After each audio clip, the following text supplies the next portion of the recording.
حضرت انس رضی اللہ تعالیٰ عنہ بن نظر ایک صحابی تھے جو بدر کی لڑائی میں شریک نہیں ہو سکے تھے۔ ان کو اس چیز کا صدمہ تھا، اس پر اپنے نفس کو ملامت کرتے تھے کہ اسلام کی پہلی عظیم الشان لڑائی اور اس میں شریک بھی نہ ہو سکا میں۔ ان کی تمنا تھی کہ کوئی دوسری لڑائی ہو تو حوصلے پورے کروں۔ اتفاق سے احد کی لڑائی پیش آ گئی جس میں یہ بڑی بہادری اور دلیری سے شریک ہوئے، اور احد کی لڑائی میں اول تو مسلمانوں کو فتح ہوئی، مگر آخر میں ایک غلطی کی وجہ سے مسلمانوں کو شکست ہوئی، اور وہ غلطی یہ تھی کہ حضور اکرم صلی اللہ علیہ وآلہ وسلم نے کچھ آدمیوں کو ایک خاص جگہ مقرر فرمایا تھا کہ تم لوگ یہاں سے تب تک نہ ہٹنا جب تک میں نہ کہوں، کہ وہاں سے دشمن کے حملے کرنے کا اندیشہ تھا۔ جب مسلمانوں کو شروع میں فتح ہوئی تو کافروں کو بھاگتا ہوا دیکھ کر یہ لوگ بھی اپنی جگہ سے یہ سمجھ کر ہٹ گئے کہ اب جنگ ختم ہو چکی ہے، اس لیے بھاگتے ہوئے کافروں کا پیچھا کیا جائے اور غنیمت کا مال حاصل کیا جائے۔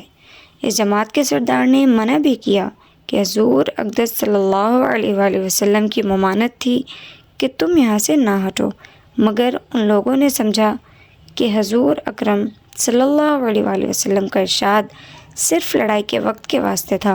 وہاں سے ہٹ کر میدان میں پہنچ گئے۔ بھاگتے ہوئے کافروں نے اس جگہ کو خالی دیکھ کر اس طرف سے آ کر حملہ کر دیا۔ مسلمان بے فکر تھے، اس اچانک بے خبری کے حملے سے مغلوب ہو گئے اور دونوں طرف سے کافروں کے بیچ میں آ گئے، جس کی وجہ سے ادھر ادھر پریشان بھاگ رہے تھے۔ حضرت انس رضی اللہ تعالیٰ عنہ نے یہ دیکھا کہ سامنے سے ایک دوسرے صحابی حضرت سعد بن معاذ آ رہے ہیں۔ ان سے کہا کہ اے سعد، کہاں جا رہے ہو؟ خدا کی قسم جنت کی خوشبو احد کے پہاڑ سے ہی آ رہی ہے۔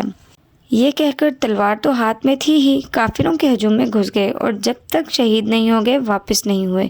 شہادت کے بعد ان کے بدن کو دیکھا گیا تو چھلنی ہو گیا تھا۔